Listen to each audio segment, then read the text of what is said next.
Hey, welcome to our show. This is Dan, and I'm with Emergence. I'm interviewing an artist today. His name is Eric Fontaine. He's from Houston, Texas. That's kind of where I'm from. Well, at least for the last, 13 years or so. I've been out here in Houston, and now kind of near the Louisiana border. So we kind of got that in common. The fact that he's an abstract artist is interesting to me too, because that's what I like. Well, anyway, I'm going to get Eric online here, and we're going to chat about his artwork, what his future is with art. Eric, are you there? Yeah, I'm here. How you doing, Dan? I'm good. Did you hear me talking there? Yeah, I'm always curious about how this works. Yeah. Well, thanks for calling into my show, man. I really appreciate it. I'm excited about talking to you here tonight. We've got about 30 minutes. I'm going to try to get some idea about what type of artist you are and what your background is. I'm also going to play a couple of poetry pieces. I've got something here from Robert Walker called Nor Egrets, and another one from Colin McClure, Drugs of Choice. Those are two very interesting poetry pieces, but we'll get to those later. Right now, let's talk about you. How long have you been involved with your art, Eric? Yeah, ever since I was younger, I've always been into a lot of arts and crafts. I was into drawing, a lot of comic characters and anime, artistic type styles. That's when I was a younger kid in my teenage years, and then I kind of fell off track as time progressed. And I recently, over the last 2 years, been into painting. I just decided to pick up a brush and paint. It's kind of hard to explain. I look up to artists like Basquiat, and studying him on my own time, I'm self-taught, just drove me in that direction to, want to paint and see where that can take me, where it can guide me as far as an artist. And so far doing it for a couple of years now, I have seen some pretty great results, per se. I noticed that you're talking about classes in school. Are you currently enrolled in art school? Yes, I am currently going to college where I'm residing at in Niagara Falls, New York. Moving up here a couple years back to help my mom out to alleviate some financial constraints, being the second oldest, and wanting to change the scenery. I decided to come up here, and being a couple years older, I wanted to give a shot back at going to school and trying to become a better artist, maybe pick up some things I didn't know, learn about some artists I did not know about.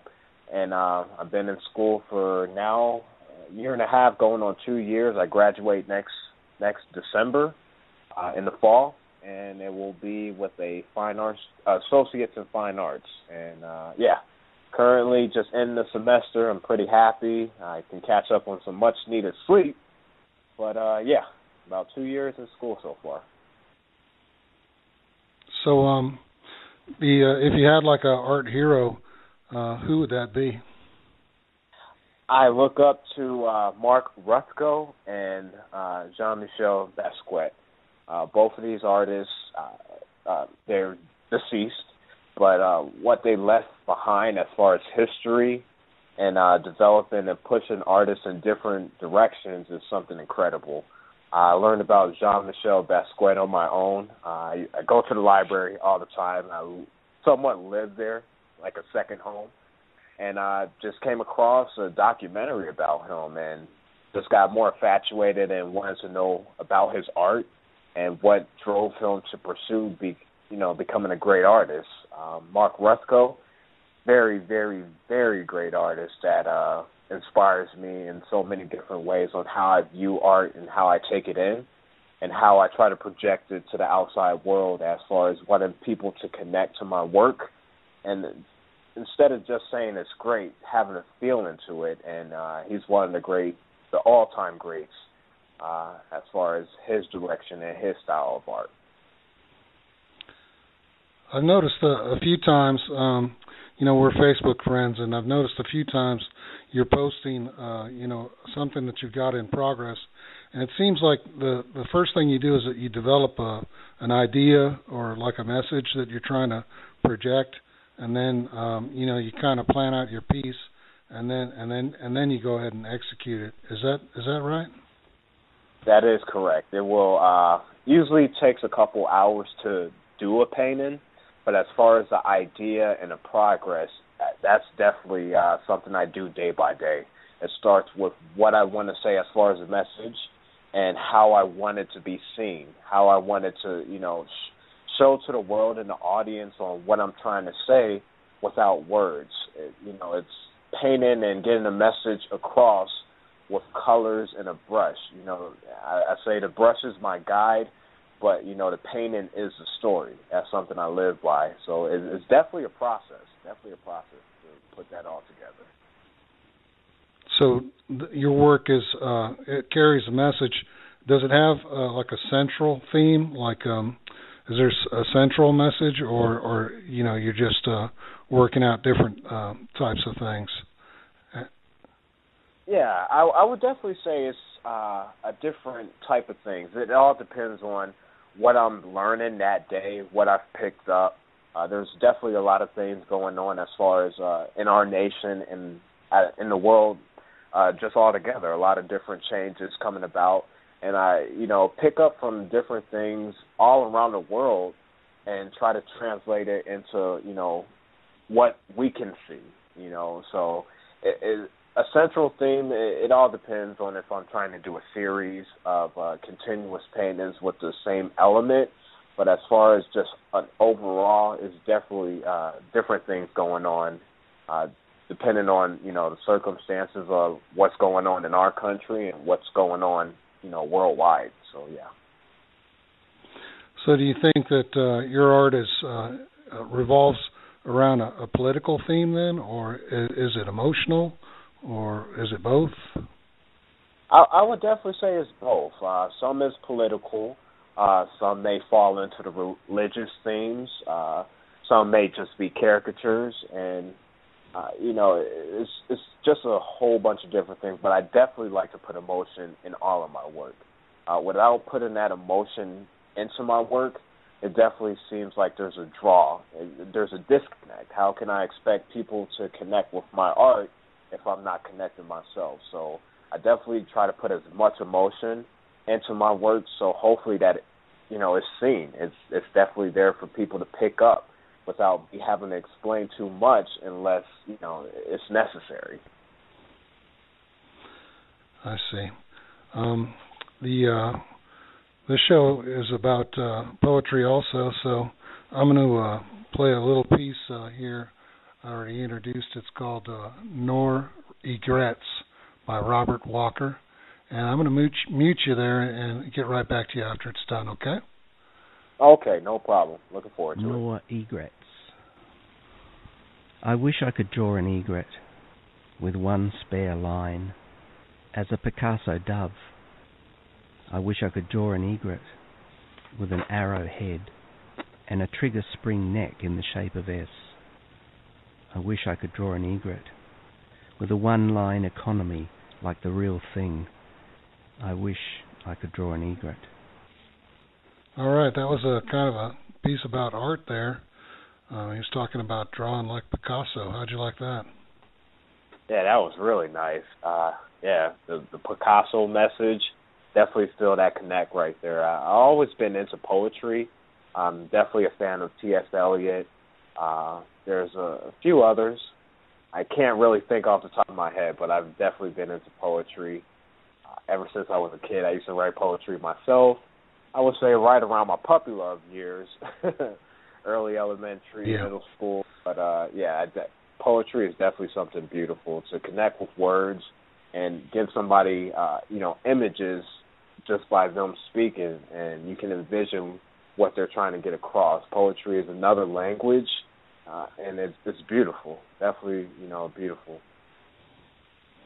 Yeah, he was talking about Picasso, like he did a couple of pieces where he used a continuous line to draw like a dove. I think it was, a penguin, a couple different things like that kind of became famous, like signature pieces. I really find those interesting, and I've tried to imitate those myself a few times. Anyway, do you ever base any of your work on poetry? Yes, definitely. So I'm possibly going to try to combine some of my old poetry with some of my new style of painting that I'm trying to go for. As far as a book, a poetry painting type book, something of that nature. But yeah, poetry definitely is something as far as, people and emotion, it can connect to them and open up a whole bunch of different things, like from a different perspective. And sometimes a message can get across instantly, or sometimes you may just have to go over it and over and again. But the poet, to be able to connect with somebody that they don't know is something beautiful. So I definitely want to, attach poetry to some of my painting to further, connect to my audience and people that enjoy my work. I noticed you talking about selling a couple pieces every now and then on Facebook. You sell very much of your art?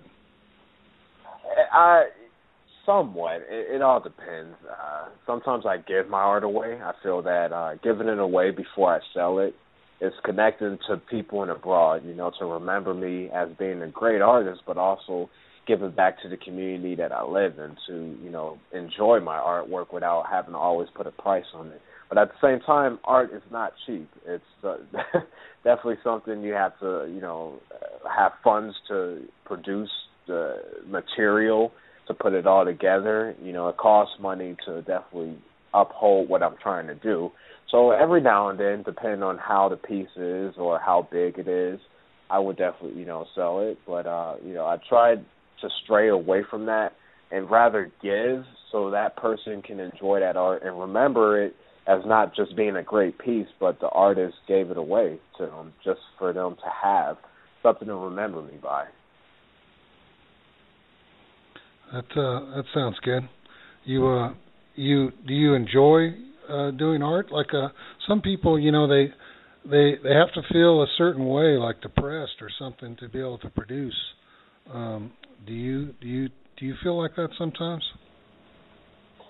Sometimes. I try to go into my artwork with an open mind, and as far as like if I'm down or feeling negative, I think it would translate in my artwork. And now if I'm going for a certain theme or a specific look, that may be good, but most of the time my art is colorful, it's vibrant, it's a lot of lines, it's just a lot of flow to it that I'm just in a neutral mood or in a good mood. My art is definitely a stress reliever as well. To paint for a couple hours or to work on a piece, it definitely brings a lot of relaxation to myself, and a lot of concentration and focus has to go into my work. So it's more of a stress reliever than me, being down and negative into my art or, feeling depressed. I think would translate in ways that I don't want to. But, if I'm going for a certain look, sometimes a bad day may be good for my art, which sounds, pretty funny, but it definitely can work out. So, how many years of school have you got behind you, and how many do you have ahead? I have 2 years so far behind me, and I only have a year and a half, but I believe that I'm going to continue pursuing as far as my degree in fine arts, and I may be looking at another 2 years, possibly 3. I know it's definitely a process, working, painting, going to school, and trying to balance all this out, but it's definitely worth it. It's definitely worth the effort and the time put into my schoolwork, put into working, and put into my painting, that it will end up paying off very, very, very good. So I know it's a journey, but I'm in it for the long haul. I've been looking at your art for a while, and I'd put it in the category of being abstract and surreal. I don't know exactly how you feel about it, but I was wondering that. I was also wondering if you plan on keeping that direction, throughout your career. Yes, I would definitely identify a lot of my artwork being abstract. Some of it would be along the terms of primitive folklore, surreal, as you stated as well. It's definitely something that the style that I currently have, I don't really see too many artists doing it, so I want to stick with it and perfect it. It's one thing to be good at it, but to lock it down as something that you created, because I have certain ways of doing my art. I do a lot of research as well, just to make sure I'm not mimicking or going along the same terms of other artists out there. I know we all want an identity of our own, but there's so much that a person could create without it just being done previously in the past. So I definitely have a style I'm sticking with, and I think it's going to take me a long way. Open eyes up into a different type of artist, a young artist. It may take a lot of artists years and years to hone their craft, but I'm at a certain age where time is somewhat on my side, and so sticking with a style that I know and I feel comfortable with is good. At the same time, I do want to step out the box and, experience different ways of art, different ways of painting. But right now what I'm doing is really, really something that I want to just continue throughout my career, and it's really different. I don't see too many people doing my artwork or the way I produce it as well. So, yeah. All right. Well, I'm going to play the second poetry piece here. This is called Drugs of Choice, and it's with Colin Munchner. Hold on one second. She wakes from sleep, deep from Ambien treats, down for hot, wet drops from Colombian beans. Then she drives goodbye with her kid back seat, moving fuel chewed from a desert heat. I sit alone with my fragile bones, got my crackberry malls and my twittered drones. Bleeding eyes, multiplayer moans, got my U-porn love, feeling Facebook stoned. Who's got the power when we follow the noise?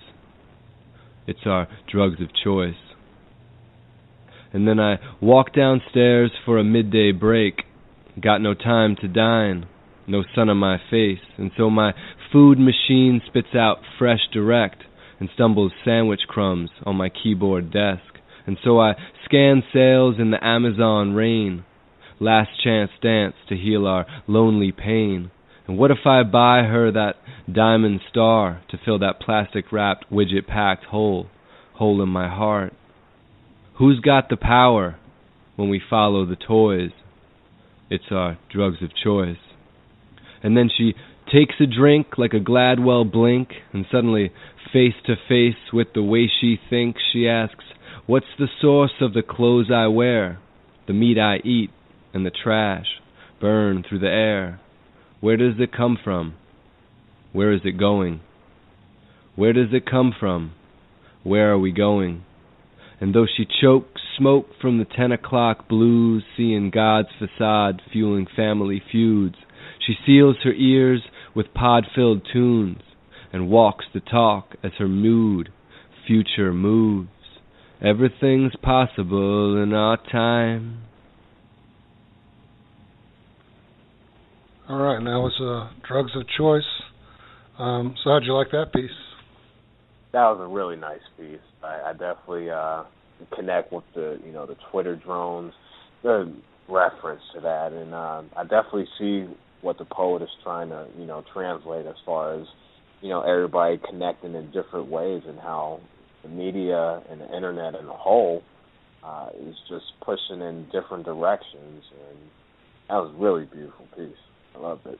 Yeah, it was kind of like a comparison of drugs, to everyday life type things, like you get hooked on, Facebook or something, Yeah. I enjoyed it too. Anyway, it was kind of sad that I had the intro music set to play automatically. At least I thought, and then it didn't play, and we kind of just sat here silent, until I figured that out. And anyway, I think later I can add in some music in the beginning there. It'll be good. Anyway, so are you working at the same time while you're going to school, or you just concentrating on school only? Yes, I am, but balancing out two part-time jobs, which equate to a full-time. Going to school full-time, and I consider my painting as a full-time thing. I don't try to go 2 days in between a painting. Hopefully I try to go at least every day with the painting. Practice makes perfect. So I'm balancing out, life as an adult and responsibilities, having to do two jobs, go to school, and doing my painting. A lot of people will say that may make you exhausted, but at the same time, it's worth it. It's definitely worth it, and responsibilities on myself. That's good though, man. It's you're putting yourself through school. I admire that. It's must not be easy. Sounds like you got a full day, 2 jobs and school. Wow. Yeah. So what you decided to go to school where you're at because like helping your mom out? Is that like you think you would have gone some other direction if you hadn't done that? That's a great question, and it's very, very true. I don't know where I would be at right now. 2-3 years ago from now, I would, if I didn't make the decision to step out the box and come to, Niagara Falls, New York, only knowing my mom and my sisters really pretty much started all the way over. Not, all my friends are back in Houston. I have, family in Philadelphia and around, but no one really in Niagara Falls, New York. So it was without me making that transition and taking that step, I don't know if I would be painting now. So it's definitely a good thing that I did. Really good. The show, I guess, is coming to an end here, buddy. So, I'm going to play the same music that we were supposed to have going in on the way out. And I want to tell you, I really appreciate you calling in. It was really a great show. Very interesting, your career, and I'll look forward to chatting with you on Facebook. Are you on DeviantArt or any other websites like Fine Art America or anything like that? I am not at the moment. I'm starting to get more information as far as my circle and other people reaching out to me and pointing me out in directions to promote my art. At first, it was just me painting and just uploading my paintings for my friends to see all around, and then I started to see that it may be able to guide me towards a different direction as far as, exposing, my community to a painter that came from nothing, learned it from nothing, and now it's going to take me somewhere. So I would definitely like more information on different websites. If anybody has that and, wants to send me the information, I would be more than happy to look over it and put my artwork out there. The only way I'm going to get more exposure is to, step out that comfort zone and, go to, different websites, different people that enjoy my art and want me to, share it with the world. So I'm looking at it more beyond myself and something that I can really, bring forward the places that I lived at and people I've known to show them that anything is possible with hard work and dedication. So, yeah. You can even get a Facebook page for yourself. That people can, you can upload just art and you don't have to become Facebook friends with them. They can just like your page. Yeah, my Facebook page, I do have that. I have one. It's called, it goes by my last name, Fontaine, the painter. That is my Facebook page. I have a couple hundred likes so far. I haven't really been keeping track of it, but that's where I upload all my recent work as much as possible. Anything that's new, I put it up on my Fontaine the Painter Facebook page. It's open for the public to see, to like, to enjoy my work, and to share it as well. I definitely wouldn't mind my work being shared if you enjoyed it and you think more people would enjoy it. Get it out there. The more the merrier. Definitely the more the merrier. Yeah. Send me the link on in an instant message, and when I promote your your show, I'll add it so people can go look at your art there. Okay. Awesome. Awesome. And it was Thank real nice talking to you. Thank you. You too. I'm gonna wrap it up, buddy. All right, you take care. Nice talking to you. You too. Bye-bye. Have a good